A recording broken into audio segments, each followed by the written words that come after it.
IIT JEE a dream, ये वो सपना है जो बच्चे पूरा करना चाहते हैं। बहुत सारे बच्चों का सपना होता है। क्यों होता है? कि आईआईटी आपको एक ऐसी अपॉर्चुनिटी, एक ऐसी प्लेटफॉर्म देता है जो कि आपका जो टीनेजर्स के बाद जो लाइफ है वो एक क्वालिटी टाइम स्पेंड होता है। वो क्वालिटी जो नींव होती है हमारे पूरे कैरियर की, पूरे जीवन की, वो टीनेजर्स के बाद के इयर्स होते हैं। लाइक 17, 18, 19, 20, 21, ये 4-5 साल ऐसे होते हैं जो कि आपके पूरे कैरियर, पूरी जिंदगी की बुनियाद को रखते हैं। और हर कोई चाहता है कि उसकी बुनियाद मजबूत हो। जैसे हम कोई घर बनाते हैं तो कोई चाहता है कि घर की जो नींव है वो कमजोर हो? नहीं, नींव बहुत मजबूत होनी चाहिए, तभी मंजिल खूबसूरत बन सकती है। उसी तरह से यदि हमने ये ला 4-5 साल टीनेजर्स वाले लास्ट के 17, 18, 19, 20, 21 के साल हमने क्वालिटी के साथ अच्छे से स्पेंड कर लिए, थोड़ा हार्ड वर्क कर लिया, तो बुनियाद इतनी मजबूत हो जाएगी। उसके आगे जो जिंदगी बनेगी वो तो आहा क्या ही कहें, मजा आ जाएगा। तो इसीलिए हर कोई चाहता है कि उसकी बुनियाद अच्छी हो। और उसके लिए यदि आप मैथमेटिक्स लेते हो या कोई भी और मैथमेटिक्स लेता है तो उसका एक ही सपना होता है आईआईटी में जाना। क्योंकि वहां आपको जो अपॉर्चुनिटी मिलती है, बड़े बड़े लोगों से मिलने का मौका मिलता है, विजन इन्फिनिटी तक पहुंच जाता है। मतलब आपकी जो लिमिट्स है सोचने की, समझने की, विचार करने की जो क्षमता है वो अनलिमिटेड हो जाती है। और आप में कॉन्फिडेंस आता है कि अब लाइफ में हम कुछ भी कर सकते हैं। आपने वैसे आईआईटीज के कुछ वीडियोस देखे ही होंगे, नहीं देखे तो आपको जरूर देखने चाहिए। जैसे एक वीडियो में आपको दिखाता हूँ, इसका लिंक भी मैं शेयर कर दूंगा अपने डिस्क्रिप्शन बॉक्स में। देखिए, ये आईआईटी की लाइफ होती है। रोबोटिक्स, हाँ, बहुत सारे प्ले, वीडियो गेम्स, और यहाँ केवल मजे के लिए नहीं, कॉम्पिटिटिव एनवायरनमेंट होता है। आपको कुछ कर गुजरने की एक जुनून होता है कि हमें लाइफ में कुछ करके दिखाना है, दुनिया को, दुनिया वाले मुझे याद रखें। और एक नई दुनिया, एक नया एहसास, बहुत कुछ आपको जानने को मिलता है, बहुत कुछ सीखने को मिलता है। तो इस वीडियो की लिंक मैं आपको शेयर कर दूंगा डिस्क्रिप्शन बॉक्स में, तो आप वहां से उसको देख सकते हो। अब हम आते हैं कि आप आखिर इस ड्रीम को हम पूरा कैसे कर सकते हैं, क्योंकि ड्रीम तो देख लिया, लेकिन हम इसको पूरा तो करना है ना। तो पूरा करने के लिए हम क्या करें? तो मैं आपको मैथमेटिक्स में पूरी तरह गाइड करूंगा। हाँ, मैथमेटिक्स में बताऊंगा कैसे हम पूरा कर सकते हैं। एक्चुअली मेरा सपना है कि मैं ऐसे कम से कम 100 स्टूडेंट्स को तैयार कर पाऊं। हो सकता है वो मेरी डायरेक्ट टच में ना हो, बट इस यूट्यूब के माध्यम से ऐसे 100 लोगों को, 100 स्टूडेंट्स को तैयार कर पाऊं जो कि 100 आउट ऑफ 100 स्कोर करें पूरे मैथमेटिक्स में, एटलीस्ट जेई मेंस में। अभी मेरा टारगेट जेई मेंस के लिए, क्योंकि मैं ऐसे बच्चों को सिलेक्ट करना चाहता हूँ जो कि 100 मार्क्स स्कोर कर पा। और ये बहुत टफ नहीं है, बहुत आसान है। मैं देखो इस पूरे वीडियो में समझाऊंगा किस तरह से आप स्टडी करो, क्या फॉर्मेट फॉलो करो कि आप मैथमेटिक्स में 100 आउट ऑफ 100 ला सकते हो। यदि आप भी 100 आउट ऑफ 100 लाना चाहते हो, इस वीडियो को बहुत ध्यान से देखना, एक एक चीज पर पैनी नजर रखना जो मैं बोलने वाला हूँ। तो यहाँ पर हम देखें कि हमें जो टोटल सिलेबस आता है वो 11 + 12 2 सालों का आता है। अब इसमें मैथमेटिक्स में किस तरह से डिवीजन है उसको हम देखते हैं। सबसे पहले हम 11 की बात करते हैं। तो देखो 11th में देखें, मैथमेटिक्स में तो हमारे 5 पार्ट्स होते हैं। अब यहाँ पर आपको कुछ इमोजी दिख रहे हैं, इसका क्या मतलब है? तो देखो वो 5 पार्ट्स हैं, वो क्या क्या है? First algebra, then coordinate geometry, then calculus, then trigonometry और देन स्टैटिस्टिक्स। तो एलजेब्रा जो होता है बचपन से ही हमें बहुत प्यारा होता है। एलजेब्रा मतलब plus minus multiplication division, 9th 10th में पढ़ा होगा। क्वाड्रेटिक इक्वेशन, लीनियर इक्वेशन, इस तरह की चीजें बहुत आसान लगती हैं और हमें बहुत प्यार होता है, हम उसको किस करना चाहते हैं। फिर ये होता है, नेक्स्ट आता है कोऑर्डिनेट ज्योमेट्री। अभी तक बहुत कंफ्यूजिंग लगा है, समझ में नहीं आता कब क्या हो जाता है, कब कौन सी थ्योरम लग जाती है। तो एक बहुत अच्छी बात बता दो आपके काम की, मुझे भी बहुत पसंद आई थी जब मैं 11th में आया था। 11th क्लास से मैथमेटिक्स में कोई भी थ्योरम याद नहीं करनी, कोई सी भी थ्योरम का प्रूफ याद नहीं करना है हमें। बहुत अच्छी बात है। और यहाँ से समझ में आएगा एक्चुअल ज्योमेट्री होती क्या है। आज तक जितनी ज्योमेट्री पढ़ी वो नॉर्मल था, मतलब वो एक्चुअल ज्योमेट्री नहीं थी। अब जो पढ़ोगे वो समझ में आएगा ज्योमेट्री में कितना मजा है। बहुत मजा है, बहुत मजा आने वाला है ज्योमेट्री में। फिर आता है कैलकुलस, एकदम नया है, कुछ नहीं पता हमें कैलकुलस के बारे में। बस इतना जान लो अभी, कैलकुलस जो है किसने दिया था? हमारे न्यूटन भाई साहब। न्यूटन है, उन्होंने दिया था। क्यों दिया था? क्योंकि उन्होंने अपने थ्री रूल लॉ दिए थे मोशन के, और उसको प्रूव करने के लिए मैथमेटिक्स चाहिए था, उस समय अवेलेबल नहीं था, तो उन्होंने 30 साल की मेहनत से कैलकुलस बनाया, और हम 30 दिन में कंप्लीट कर लेंगे। तो एक कैलकुलस है। अब यहाँ पर ऐसा फेस क्यों बनाया मैंने? वो इसलिए बनाया है क्योंकि जो कैलकुलस होता है, ये आप यदि एक बार इस पर कमांड कर लिया, पूरे मैथमेटिक्स पे कमांड कर लिया, ये मान लो एक कैलकुलस आपको एक सोचने की, समझने की क्षमता देता है।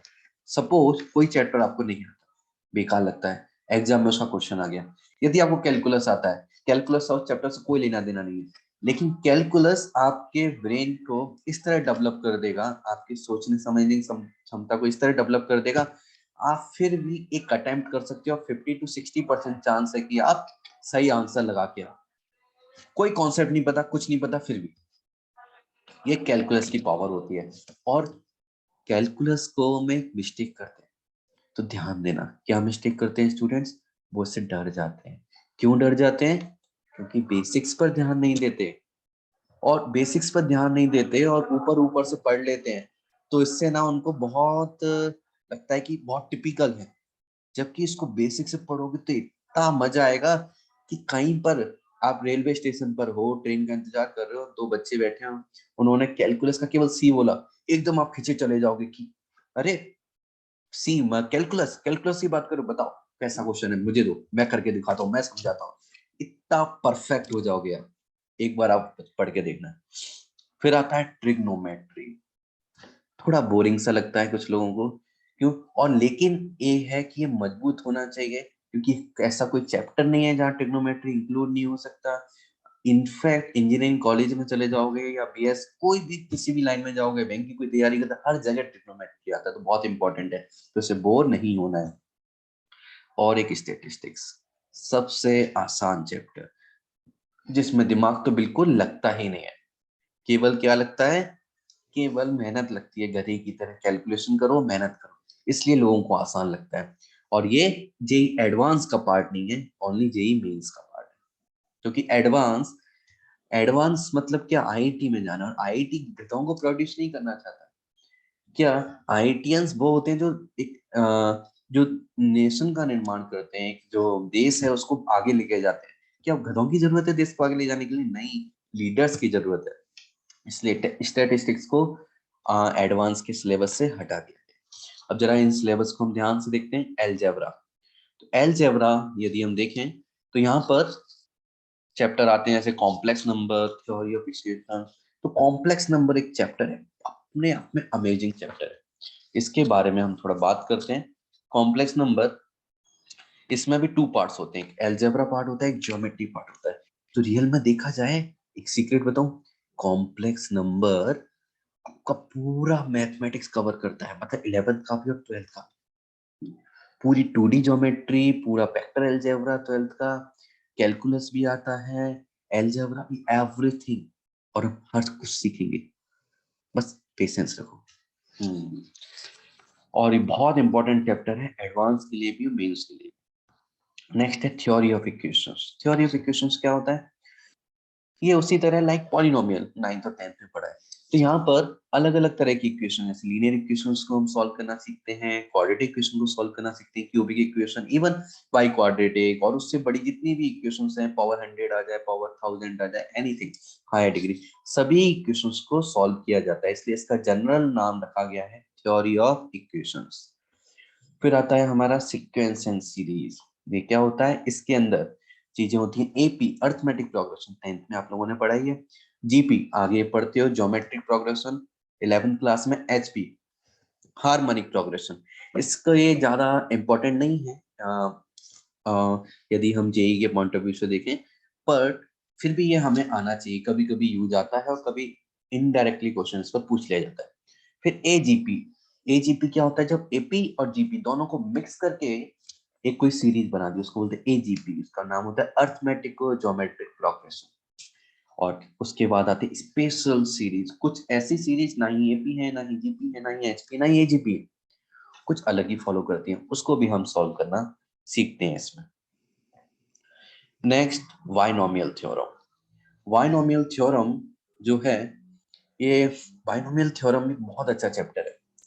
ये एडवांस के लिए बहुत इंपॉर्टेंट है। मेंस में इसका एक क्वेश्चन आता है और एडवांस में इसके कभी सिंगल क्वेश्चन आता है, जनरली 2-3 क्वेश्चंस इसके मिल ही जाते हैं। और इसको भी यदि थोड़ा सा अच्छे से पढ़ लिया बेसिक से, स्टार्टिंग थोड़ा डरावना सा और अजीब सा लगता है, क्या हो गया कि एक बार पढ़ लिया समझ लिया, बहुत अच्छा चैप्टर है। एक्चुअली पूरे मैथमेटिक्स में ऐसा कुछ है ही नहीं जिसको हम अच्छे से नहीं कर सकते।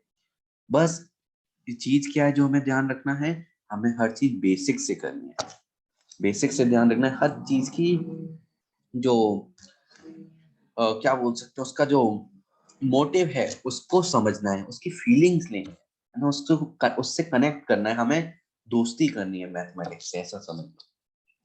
फिर आता है परमुटेशन एंड कॉम्बिनेशन। आहा, कितना मजेदार चैप्टर है। काउंटिंग करते हैं जिसमें सबको कंफ्यूजन होता है, जबकि नॉर्मल काउंटिंग है 1 2 3 4, फिर भी लोगों को मजा नहीं आता, कंफ्यूज हो जाते हैं। वो भी इसलिए क्योंकि क्वेश्चन को वो फील नहीं कर पाते।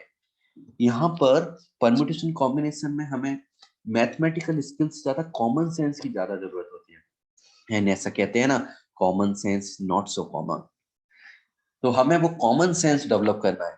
कॉमन सेंस डेवलप कर लिया, आंसर आसानी से आ जाता है। क्वेश्चन का सॉल्व करने का एक सीक्रेट बताओ, क्वेश्चन जैसा दिया गया है उसको वैसा नहीं पढ़ना है। हाँ, क्वेश्चन जैसा दिया है क्या उसको वैसे नहीं पढ़ना है, क्वेश्चन को अपने लैंग्वेज में कन्वर्ट करो, आंसर खुद ब खुद मिल जाता है। कि क्वेश्चन कोड वर्ड में दिया होता है इसमें, वो भी शब्दों में कोड वर्ड्स होते हैं, उसको डिकोड कैसे करना है ये हम सीखेंगे चैप्टर में। नेक्स्ट आता है प्रोबेबिलिटी। प्रोबेबिलिटी 11th में भी है, 12th में भी है। तो 11th में थोड़ा पोर्शन में है, 12th में ये बहुत ज्यादा है। और इसमें परम्यूटेशन कॉम्बिनेशन काफी यूज आता है। प्रोबेबिलिटी भी बहुत अच्छा चैप्टर है, इसके क्वेश्चन डेफिनेटली बनने चाहिए आपसे एग्जाम में, यदि आप अच्छी रैंक लाना चाहते हो तो। ये पूरा एल्जेब्रा था। अब थोड़ा कोऑर्डिनेट पे आ जाते हैं 11th क्लास। कोऑर्डिनेट, तो कोऑर्डिनेट मेनली एक स्टार्ट कहाँ से होती है? ज्योमेट्रिक पॉइंट से। पॉइंट को हमें सीखना चाहिए। फिर स्ट्रेट लाइन, स्ट्रेट लाइन सब मैं बोलूंगा, स्ट्रेट लाइन क्या, लाइक स्पाइनल कॉर्ड है हमारी बॉडी की, ज्योमेट्री की स्पाइनल कॉर्ड। स्ट्रेट लाइन को बहुत अच्छे से कर लिया, पूरी ज्योमेट्री में कोई परेशानी नहीं आने वाली, क्योंकि हर कोई भी कर्व ले लो, कोई भी फिगर ले लो, हर जगह टेंजेंट, नॉर्मल, कॉर्ड, इन सब की बातें होंगी। और इन सब की जब भी बातें होंगी तो स्ट्रेट लाइन को याद किया ही जाएगा। तो स्ट्रेट लाइन को बहुत इंपॉर्टेंस के साथ इसकी बहुत अच्छे प्रैक्टिस करनी है। प्रैक्टिस केवल रट्टा मार के नहीं करनी, एक एक चीज को, छोटी से छोटी चीज को समझ के हमें करना है। फिर आता है कोनिक सेक्शन, सबसे टिपिकल पार्ट जो लगता है, लेकिन मैं बोलता हूँ सबसे आसान पार्ट है कोनिक सेक्शन। तो यहाँ कोनिक सेक्शन में इसके 4 पार्ट्स होते हैं। कोनिक सेक्शन बेसिकली क्या होता है, कोन को हम अलग अलग एंगल्स, कोई कोन है उसको हम अलग अलग एंगल पे कट करेंगे। तो अलग अलग एंगल पे कट करने पर, कभी ऐसे कट किया सर्कल बनेगा, थोड़ा एंगल बना दिया पैराबोला, और एंगल बना दिया एलिप्स, और ज्यादा एंगल बना दिया तो हाइपरबोला। तो 4 चैप्टर्स इस बेस पर हैं और इनको हम अलग अलग से देखते हैं। इनकी इक्वेशंस होती हैं, बहुत कुछ डीप में होता है। एनसीईआरटी पे भरोसा नहीं करना, ना आरडी शर्मा पर। उसमें पूरे सिलेबस का ओनली 5 to 10% दिया होता है। ये एक एक चैप्टर में खत्म कर दिए हैं, एक एक सॉरी एक्सरसाइज में खत्म कर दिए ये पैराबोला, एलिप्स, हाइपरबोला, इसमें एनसीईआरटी में। जबकि इन पर एक अलग से बुक होती है कॉम्पिटिटिव एग्जाम के लिए। तो ये हमने ज्योमेट्री को देखा।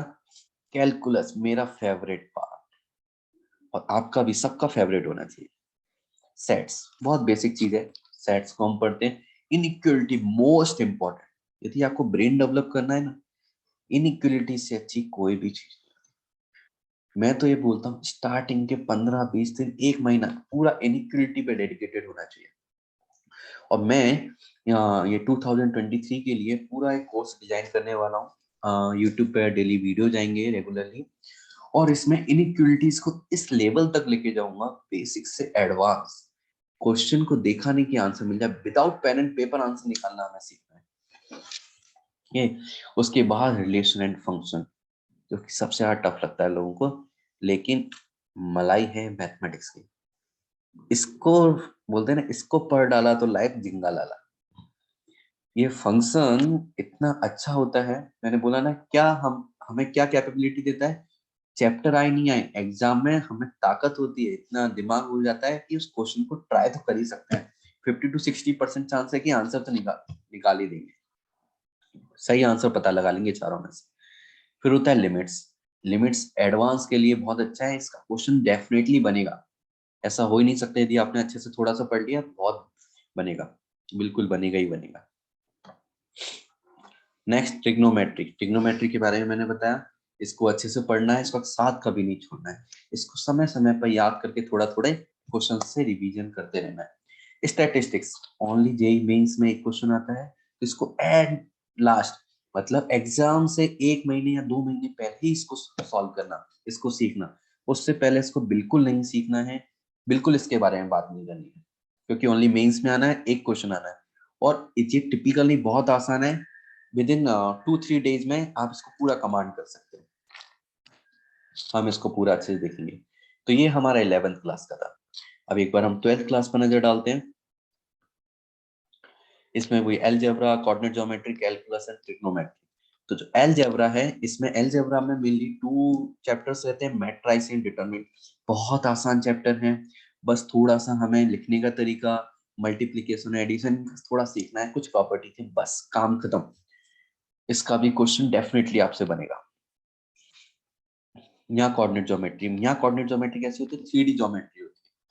तो यहाँ 3D में आता है। अब देखो 2D में तो हम फिगर बना सकते हैं, 3D में फिगर नहीं बना सकते, तो काफी डिफिकल्ट होगा हमें समझना।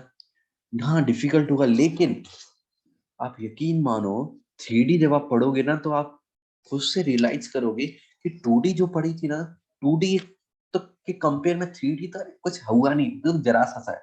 3D बहुत आसान है, इस पर टिपिकल क्वेश्चन बनते ही नहीं है, चाहे एडवांस का एग्जाम हो, मेंस का, किसी का भी एग्जाम, कोई टिपिकल क्वेश्चन नहीं बनते। इसका क्वेश्चन डेफिनेटली आपसे बनना चाहिए एग्जाम में। वेक्टर। वेक्टर बहुत अच्छा चैप्टर है, फिजिक्स में आप 11th में पढ़ते हो थोड़ा बेसिक, या थोड़ा सा हाई लेवल चले जाते हैं। और वेक्टर 3D एकदम जुड़े हुए हैं, तो वेक्टर आता है तो 3D के क्वेश्चन बन जाते हैं, 3D आता है तो वेक्टर के क्वेश्चन बन जाते हैं। फिर कैलकुलस, यहाँ कैलकुलस का बहुत बड़ा पार्ट होता है 12th में। रिलेशन एंड फंक्शन एक तो होता है, तो एक तो 11th में जो था उसका थोड़ा सा पार्ट यहाँ 12th में होता है। और फिर होता है कंटिन्यूटी एंड डिफरेंशिएबिलिटी। कंटिन्यूटी एक लिमिट का एक्सटेंडेड वर्जन है, और ये भी बहुत आसान होता है, उसका क्वेश्चन एग्जाम में एडवांस में बनना ही बनना चाहिए, बिल्कुल बनेगा, पर थोड़ा सा बेसिक क्लियर करना है। मैंने बोला ना, बस बेसिक क्लियर कर लो सब अच्छा हो जाता है। डिफरेंशिएशन मजेदार टॉपिक है, सिंपल कुछ फॉर्मूले याद रखने हैं, सारे क्वेश्चन हो जाएंगे। फिर एओडी, एप्लीकेशन ऑफ डेरिवेटिव, कि डिफरेंशिएशन का प्रैक्टिकल लाइफ में एप्लीकेशन कहाँ कहाँ होता है मैथमेटिक्स में। तो इसमें अलग अलग चैप्टर्स आते हैं, rate measure, approximation, tangent normal, monotonicity, maximum. अब देखो ये टेंजेंट एंड नॉर्मल जो चैप्टर है, ये चैप्टर आप जब ये पढ़ लेते हो डिफरेंशिएशन के बाद, तो आप में पावर आ जाती है। जो 2D ज्योमेट्री पढ़ी थी 11th में, याद है? तो 11th में जो भी 2D ज्योमेट्री पढ़ोगे, लाइक पैराबोला, हाइपरबोला, वहां टेंजेंट एंड नॉर्मल के बहुत सारे क्वेश्चन होते हैं, जो कि उन मेथड से टफ होते हैं। इसको पढ़ने के बाद आप में एक अलग कॉन्फिडेंस आता है, और उसको उड़ा देते हो हवा में। फिर मोनोटोनिसिटी, इंक्रीजिंग डिक्रीजिंग भी बोलते हैं इसको, मैक्सिमम वैल्यू और मिनिमम वैल्यू कैलकुलेट करना, ये एओडी हो गया। इंटीग्रेशन, इंटीग्रेशन में 2 तरह के होते हैं, इंडेफिनिट और डेफिनिट। ये इंटीग्रेशन थोड़ा सा बोल सकते हैं, थोड़ा याद करने वाली चीज भी है, दिमाग वाली चीज भी है, और थोड़ा में हार्ड, यहाँ पर सबसे ज्यादा हार्डवर्क की जरूरत होती है। तो पूरे 12th में जिस चैप्टर में सबसे ज्यादा हार्डवर्क करने की जरूरत है वो क्या है? इंटीग्रेशन। इसको बहुत अच्छे से हार्डवर्क करना है, सबसे ज्यादा क्वेश्चन सॉल्व करने हैं। फिर एओआई, एप्लीकेशन ऑफ इंटीग्रल, इसमें 2 चैप्टर आते हैं, बहुत सिंपल होते हैं। इसमें सबसे ज्यादा सिंपल होता है एरिया अंडर कर्व। सिंपल, हाँ, करो बनाना आना चाहिए। इसके लिए मैं आपको अलग से एक बुक आती है, play with graph, by Amit Agarwal. इसके को मैं डिटेल में आपको समझाऊं, कोई भी कर्व हो किसी भी तरह का, आप उसको ट्रेस कर सकते हो, बना सकते हो बहुत आसानी से। बस बेसिक्स को ध्यान रखना है। एरिया अंडर कर्व और फिर आता है डिफरेंशियल इक्वेशन। यहाँ पे भी नॉर्मल इंटीग्रेशन है, आसानी से आंसर आ जाते हैं। और लास्ट में इसमें होता है ट्रिग्नोमेट्री। ट्रिग्नोमेट्री में क्या आएगा, इनवर्स ट्रिग्नोमेट्री आती है यहाँ पर। 11th में नॉर्मल ट्रिग्नोमेट्री पढ़ते हो या इनवर्स ट्रिग्नोमेट्री? इनवर्स मतलब उल्टा, उल्टी ट्रिग्नोमेट्री पर लगेगा इनवर्स तो थोड़ा डर लगेगा, साइन इनवर्स है एक्स, कॉस इनवर्स है, कभी देखे होंगे तो अजीब से लगते हैं। पर यकीन मानो ट्रिग्नोमेट्री में जितनी मेहनत की होगी ना, उसकी 10% भी आने लगती। बहुत आसान होता है इनवर्स ट्रिग्नोमेट्री। बस ट्रिग्नोमेट्री को अच्छे से कर लेना। वो अच्छे से नहीं हुई तो यहाँ थोड़ी प्रॉब्लम आती है। पर ट्रिग्नोमेट्री अच्छे से तो 10% मेहनत नहीं लगती, बहुत आसानी से हम कर लेते हैं। हाँ, इसमें एलजेब्रा में एक चीज रह गई, मैं उसको यहाँ ऐड कर लेता हूँ, प्रोबेबिलिटी। इसमें प्रोबेबिलिटी रहती है, वो काफी डिटेल में रहती है, बहुत इंपॉर्टेंट भी है पर ज्यादा टफ नहीं है। ये पूरा 12th का हुआ। अब हम देखते हैं कि हमें कौन सी बुक्स की जरूरत है। तो देखो, सबसे पहले मैं जो बुक रिकमेंड करता हूँ वो है सिंगेज। सिंगेज जब आई थी कुछ साल पहले, तो इसने एक बहुत अच्छे सिस्टमेटिक वे में चीजों को एक्सप्लेन किया। तो आपके जो कॉन्सेप्ट है बहुत अच्छे से आप ग्रेस्प कर सकते हो। और एडवांस में तक का जो सिलेक्शन है, इसको आपने लगा डाला तो एडवांस में सिलेक्शन पा डाला, एडवांस में सिलेक्शन हो जाएगा, मतलब आपको कोई ना कोई आईआईटी अलॉट हो जाएगा, है ना। हाँ, मैं टॉप रैंक की बात नहीं कर रहा हूँ, वो नो आईआईटी अलॉट हो जाएगा। हाँ, टॉप एनआईटी मिल जाएगा आपको आसानी से, एनआईटी में सिलेक्शन पक्का यदि आपने सिंगेज को पूरी ईमानदारी से सॉल्व किया है। Okay, then RD Sharma. RD Sharma मैं रिकमेंड कब करता हूँ, यदि आपने जब स्टार्टिंग में सिंगेज को सॉल्व करना स्टार्ट किया और सिंगेज में काफी प्रॉब्लम आ रही है, केवल उसी केस में आप आरडी शर्मा को हाथ लगाओ। यदि सिंगेज में आप कंफर्टेबल हो स्टार्टिंग से, तो आरडी शर्मा को हाथ लगाने की कोई जरूरत नहीं, क्योंकि एकदम बेसिक लेवल के कॉन्सेप्ट कवर करती है। और आप ये सोचो कि जेई में आरडी शर्मा को 3-4 बार सॉल्व कर लूंगा पूरी बुक को, और जेई मेंस में अच्छा स्कोर कर लूंगा, तो बता दूं मैथमेटिक्स में ओनली 2 से 3 क्वेश्चंस कर पाओगे आप जेई मेंस में, वो भी मैक्सिमम 2 से 3 से ज्यादा नहीं कर पाओगे यदि आरडी शर्मा को ही केवल फॉलो किया, क्योंकि वो केवल बोर्ड लेवल की बुक है। और मेरे टाइम में भी हुआ बना रखा था, आरडी शर्मा सॉल्व कर लियो, बच्चा बहुत इंटेलिजेंट है, आरडी शर्मा ये, आरडी शर्मा वो। लेकिन एक्चुअल में जब मैं प्रिपरेशन की और जब मैं इस फील्ड में आया, टीचिंग फील्ड में, तब मुझे समझ में आया कि आरडी शर्मा कोई लेवल नहीं है। हाँ, यदि आपको बेसिक कॉन्सेप्ट अच्छे करने हैं एनसीईआरटी बुक के लेवल पर, तो आरडी शर्मा अच्छी है, बेसिक कॉन्सेप्ट करो, उसके बाद सिंगेज तो करनी ही पड़ेगी। फिर आता है अरिहंत। अरिहंत क्या है, इसको कब कब सॉल्व करना है, ओनली सिंगेज कंप्लीट हो जाए उसके बाद। सिंगेज सॉल्व नहीं हुई कंप्लीट तो हरियंत को हाथ नहीं लगाना। ये आपको एक्स्ट्रा बूस्ट देती है, एक्स्ट्रा पावर देती है, कॉन्फिडेंस देती है आपकी जो प्रिपरेशन है उसके लिए, एग्जाम के लिए। हाँ, यदि आप टॉप रैंक्स में आना चाहते हो, एडवांस में आईआईटी में, टॉप आईआईटी चाहिए, तो आपको अरिहंत को जरूर सॉल्व करना चाहिए, बट सिंगेज से पहले नहीं, पहले सिंगेज करना है उसके बाद अरिहंत। और एस एल लोनी, ये बुक्स आती हैं, तो ये ओनली फॉर प्रैक्टिस पर्पस है, पर कंपलसरी नहीं है कि आपको एडवांस में अच्छा सिलेक्शन चाहिए तो इसको करना ही पड़ेगा। बट आपके पास टाइम है, सिंगेज कर चुके, अरिहंत कर चुके, तो एस एल लोनी को भी साइड में कर सकते हो। ठीक, तो ये हमने बात की अलग अलग बुक्स की, 11th और 12th के कोर्स की। अब हम बात करते हैं कुछ मेरे बारे में, मैं भी अपने बारे में कुछ बता दूं, मुझे भी आप शायद जानना चाहो। तो मैं बता दूं मेरा जो पहले अपने बारे में, मेरा क्या है, मेरा नाम है पुलकित गर्ग। मैं एक छोटा टाउन है मुरैना, मध्य प्रदेश, वहां से बिलोंग करता हूँ, मिडिल क्लास फैमिली से बिलोंग करता हूँ। मेरी जो एजुकेशन हुई है, स्कूल एजुकेशन, वो सरस्वती शिशु मंदिर, आप जानते होंगे आरएसएस का स्कूल है मेनली, उससे मैंने पढ़ाई की सरस्वती शिशु मंदिर। हाँ, हिंदी मीडियम से पढ़ाई की, क्योंकि उस समय बचपन से हिंदी मीडियम में था, किसी ने कुछ गाइड नहीं किया, हिंदी मीडियम में था। फिर भी वहां से मैंने काफी कुछ सीखा, और एक ऑलमोस्ट एवरेज टाइप का स्टूडेंट था जब मैं स्कूल में पढ़ता था। एक्चुअली स्कूल में तो मैं खुद ही नहीं पता था मुझे कि मैं कितना कर सकता हूँ, और किसी ने कुछ बताया भी नहीं था। क्यों? क्योंकि ये कोई बताने वाला नहीं था, और हम अपनी कैपेबिलिटीज को कई बार पता नहीं कर पाते हैं जब तक वो बताए नहीं, या फिर हमें ऐसा माहौल नहीं मिले, एनवायरनमेंट नहीं मिले जिससे हमें समझ में आए हम क्या कर सकते हैं। मैं बताता हूँ, बताऊंगा मुझे बाद में क्या समझ में आया अपने बारे में। कॉलेज के बारे में बता दूं, मैंने एनआईटी भोपाल से इलेक्ट्रिकल इंजीनियरिंग कंप्लीट की। उसके बाद मैं टीचिंग लाइन में आ गया, क्योंकि मुझे पढ़ाना काफी अच्छा लगता था, टीचिंग करना। एक्चुअली मैं जब पढ़ता था तब से ही मुझे टीचिंग काफी अच्छी लगती थी। तो काफी अच्छे से मैंने प्रिपरेशन की थी और एनआईटी भोपाल मुझे मिला। मैं अपने आप काफी फॉर्चुनेट समझता हूँ।